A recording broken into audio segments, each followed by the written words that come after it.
Well, it's set up like this so that it runs off the drill, and a pin on the end to stop it from dancing around on the ground.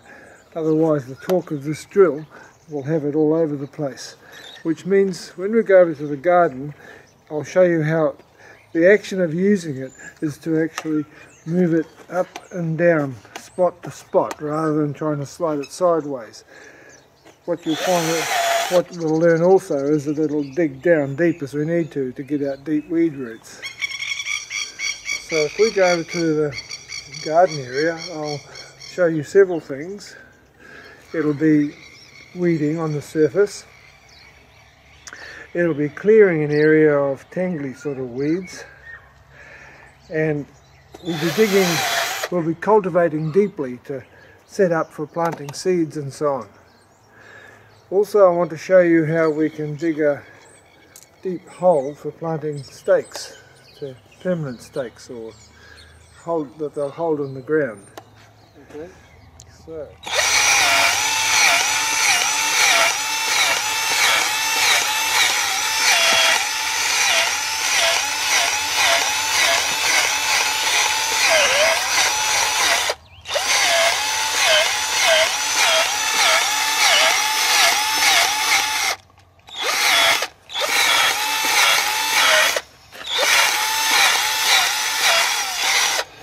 Right, I'd like you to notice how it's totally okay to hold on to the drill like this. You can't hurt yourself, and you can do it for ages.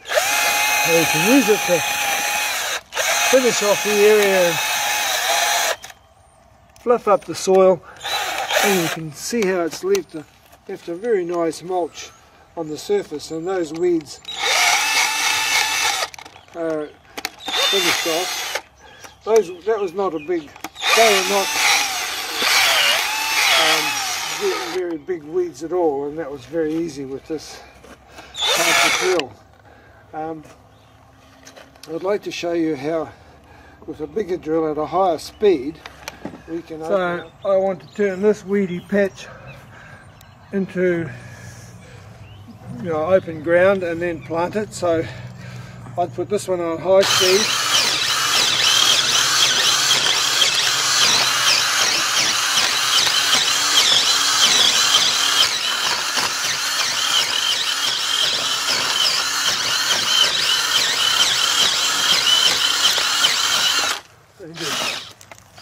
Clear it off a bit.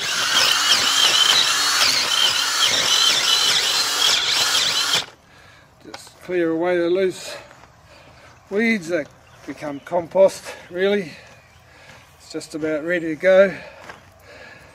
If that's open enough,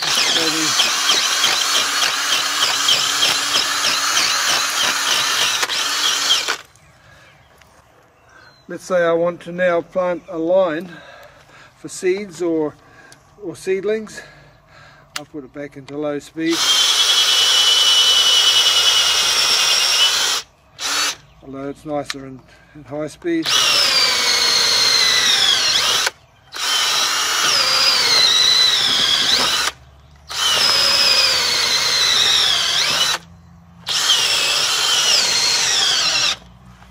Oh, my battery's out.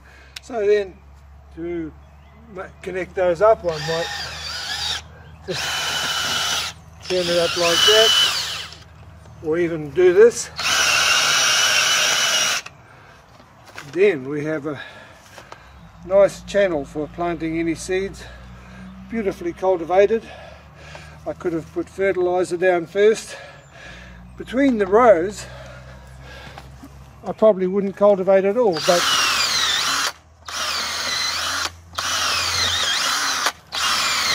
later on that will be weeded too, and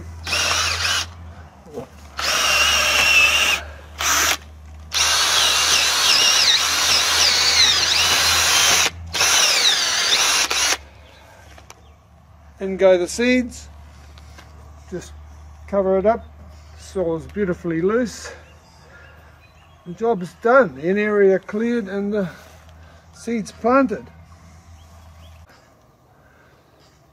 Let's say I want to plant a batten in the ground.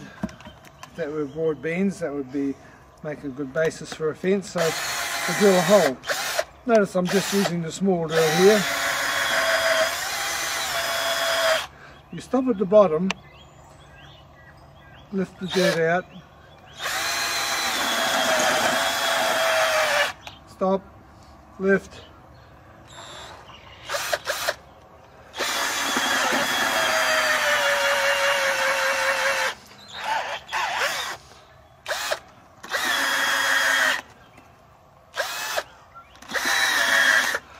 well, I can go as deep as I need to, but if you come and look at the nice straight clean hole, you'll realise that when the batten goes down, just knock it down, and it's going to be tight.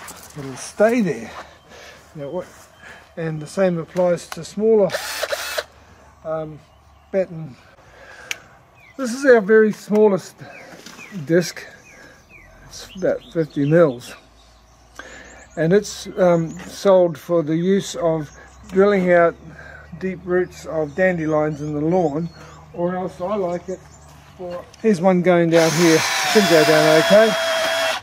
Stop it at the bottom.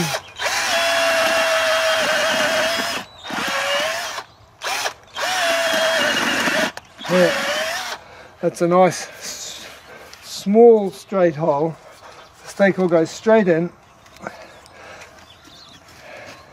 and the stake will be strong, and well, I'll pack around it a bit, but the stake will be strong in the ground and there's no trouble.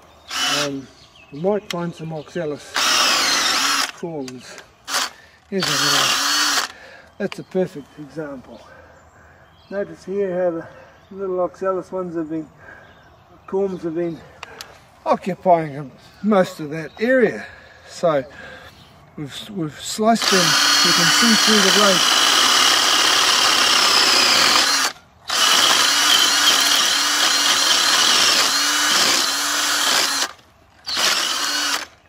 But that was an example of oxalis destruction. The same applies to buttercup. You get a buttercup plant like this. You have to blow the top off it first, and the buttercup roots go down like this, and every part of it seems able to come back.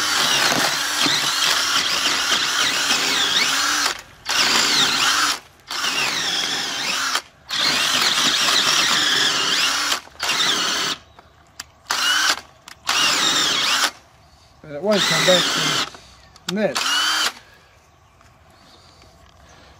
And then I would just fill that in again. There's a dock plant. Dock.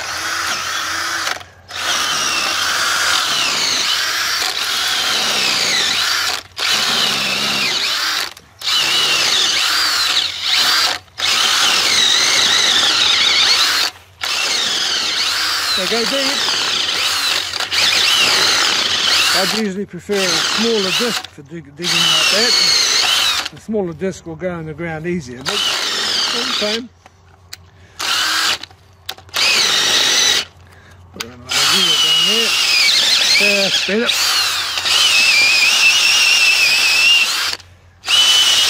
Oh, I found a bit of a tree root as well. So as deep as you need to go, you can go, and I guarantee you there's no dock root down below there. And easily, obviously, to kick the dirt back in, put it very loose. So,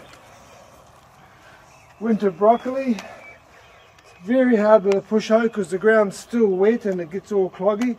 But with this,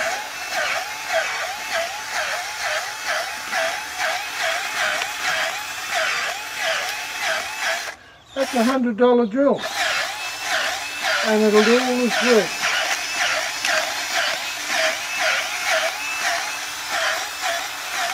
Then if I want to just tidy up a bit, stand it like that,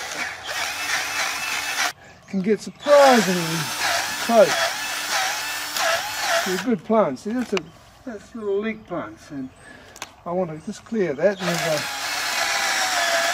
there's a grassy weed there.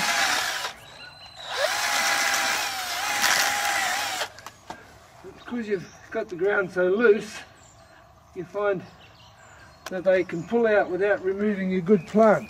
The ground does become more aerated and friable after use of the machine a few times. The soil, when you're moulding up something, you really need to have loose soil to do it. So I think the best way is to hold on to the shaft like this and simply pull the soil up onto the plants. So being able to hold it like this gives you some advantages, but most of the work is done by simply lifting and pushing. And the edge of the garden, you'll always find the weeds come in from the edges, so you can go up against hard surfaces like that. Won't hurt the machine, won't hurt the tool. You can always hold on to it like that. You can even run it down an edge like that, and really pretty safe, like at fully high speed. You'd wear shoes, but it's not. If you ever need to wash the machine, you can put it in reverse.